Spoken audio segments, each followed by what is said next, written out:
Hello friends, welcome back to our channel আরান্নাক। 2025-এর পুজো পরিক্রমা আমরা শুরু করেছিলাম পঞ্চমী থেকেই। মহাপঞ্চমীর দিন আমরা চলে গিয়েছিলাম টালা এবং বেলগাছিয়া চত্বরের দিকটা। সবার প্রথম মেট্রো থেকে নেমেই আমরা পৌঁছে গেছিলাম বেলগাছিয়া কেন্দ্রীয় সর্বজনীন দুর্গোৎসবে। এবছর এই প্যান্ডেলের থিমটা ছিল নবরূপে নবদুর্গা। খুব ছোট্ট জায়গা নিয়ে তৈরি এই প্যান্ডেলটা প্রায় সকল দর্শনার্থীর নজর কেড়েছিল।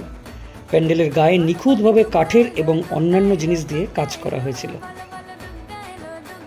নেক্সট প্যান্ডেলে আমরা যেটা গেলাম সেটা হচ্ছে টালা সাধারণ। প্যান্ডেলের ভেতরে গিয়ে দেখলাম মা দুর্গার মূর্তি কোথাও নেই। তারপর একটু এদিক ওদিক দেখার পর রিয়েলাইজ করলাম সামনের এই স্ট্রাকচারটাই হচ্ছে এবছরের দুর্গা প্রতিমা।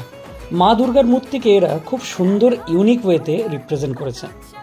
এখান থেকে বেরিয়ে মেলায় একটু টাইম স্পেন্ড করেই আমরা চলে গেলাম টালা প্রত্যয়ের দিকে।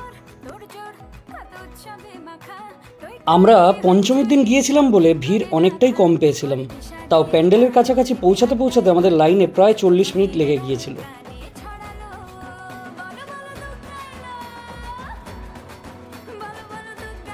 এবছর টালা প্রত্যয় 100 বছরে পা দিল, আর এবছরের থিম হচ্ছে একটু অন্যরকম, বীজ অঙ্গন। প্যান্ডেলের ভেতরে ঢুকেই আমরা বিভিন্ন আকর্ষণীয় দৃশ্য দেখতে পাই। আমাদের দৈনন্দিন জীবনে বীজের যে ভূমিকা এবং বীজই হলো আমাদের খাদ্যের উৎস, সেই জিনিসটাকেই এই প্যান্ডেলের থিমের সাথে ফুটিয়ে তোলা হয়েছে বিভিন্ন কলাকৃতির মাধ্যমে। প্যান্ডেলের প্রতিটা কর্নারে কিছু না কিছু লাইভ পারফরমেন্স হচ্ছে, যা এই থিমটার সঙ্গে খুবই রিলেটেবল। তারপর আমরা আরেকটু ভেতরে ঢুকেই দেখতে পেলাম মা দুর্গার এই নতুন রূপ, হাতে লাঙল, যা এই থিমের সঙ্গে একদম প্রযোজ্য। এত সুন্দর প্যান্ডেলের নেপথ্যে যে কলাকৌশলীরা রয়েছে তাদেরকেও একটা জায়েন্ট স্ক্রিনে দেখানো হচ্ছে।